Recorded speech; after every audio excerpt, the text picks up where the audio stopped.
The night was thick with whispers, accusations spoken behind closed doors, enemies gathering without cause.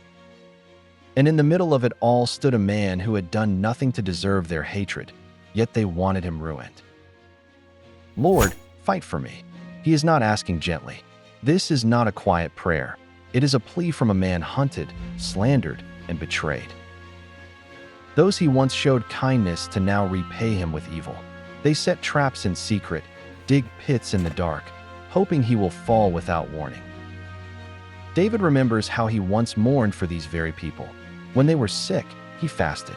When they suffered, he wore sorrow like a garment. But now, in his distress, they mock him. They gather, laugh, and tear at his name as if it were nothing. Still, he does not reach for revenge. Instead, he calls on God as his defender, his shield and warrior. "Take up my cause," he cries. "Stand against those who stand against me." He asks not just for protection, but for justice, that those who pursue evil would be caught in their own schemes, that the traps they've set would become their downfall. There is a raw honesty in his words. David does not pretend to be unshaken.